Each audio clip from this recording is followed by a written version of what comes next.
আমি একটা ভ্যালু নামের ডেটা ভ্যালু নামের ভেরিয়েবলের মধ্যে স্টোর করবো, তো তোমরা সেটা করতে পারো, এটা তোমাদের মতো, ঠিক আছে। কারণ প্রোগ্রামিং অনেকটা আমাদের ম্যাথামেটিক্সের মতো, যেরকম ম্যাথামেটিক্সে অনেক রকমের রুলস অ্যান্ড রেগুলেশন থাকে, অনেক রকম রুলস দিয়ে অনেক রকম ফর্মুলা লাগিয়ে আমরা একটা অ্যান্সারকে পেতে পারি। একটা অ্যান্সার পাওয়ার জন্য হাজারো ফর্মুলা হয় ম্যাথামেটিক্সে, সেরকম প্রোগ্রামিংয়েও কি হয়, একটা আউটপুট পাওয়ার জন্য হাজারো রকমের কোড লেখা যায়, ঠিক আছে। তো তোমরা চাইলে 100টাকে ফিক্সড করতে পারো অথবা 100টাকে একটা ভেরিয়েবলের মধ্যে অ্যাসাইন করতে পারো, বোঝা গেল।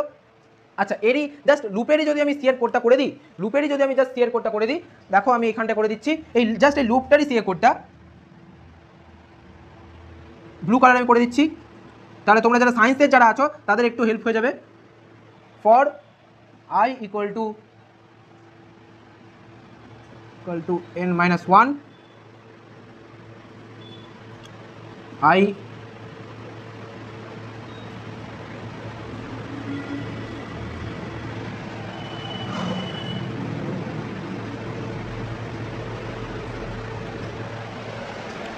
কি লিখেছি, for i equal to n-1, তারপরে n less than equal to pos POS pos, তারপরে সেমিকোলন দিয়ে আই মাইনাস মাইনাস। ওকে, তো এবার দেখো এরই মধ্যে আমরা যেটা লিখবো সেটা হচ্ছে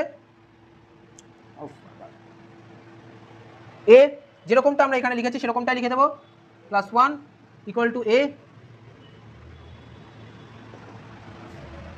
আচ্ছা, এই আই ইকুয়াল টু i-1 আমার লেখার দরকার নেই, কারণ আমার এখানে i-, আছে, যেহেতু ফর লুপের মধ্যে আমাদের সি এর ফর লুপের মধ্যে ইনবিল্ট i-, করতেই হয়, তো আমরা আলাদা করে i ইকুয়াল টু i-1 করবো না। ওকে, জাস্ট এই একটা লাইনই হবে এই ফরের মধ্যে, তারপরে ফরের বাইরে আমাদের কি হবে, এখানে এই যে ফরের বাইরে এটা হবে আমাদের এ of pause equal to 100।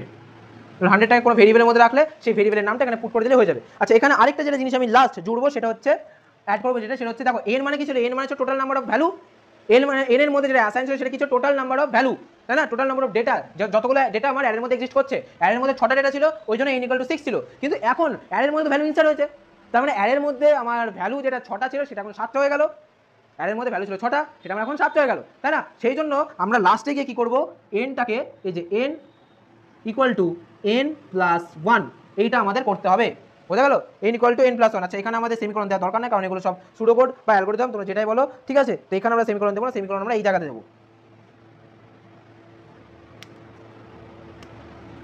n equal to n+1 অথবা n++, তোমরা যেটা খুশি করতে পারো, ঠিক আছে। তো এইটা ফর লুপের পরের কোডগুলো, এইটা জাস্ট ফর লুপের মধ্যে আছে, এই একটা লাইন, বাকি দুটো লাইন আমাদের ফর লুপের বাইরে আছে, বোঝা গেল। এটা ইনসারশনের জাস্ট ফর লুপের বডিটা, আর এটা আমাদের ইনসারশনের অ্যারে ইনসারশনের পুরো অ্যালগরিদমটা। চলো আজকের মতো এইটুকুই, আবার দেখা হচ্ছে আমাদের নেক্সট ভিডিওতে। Tata, bye bye.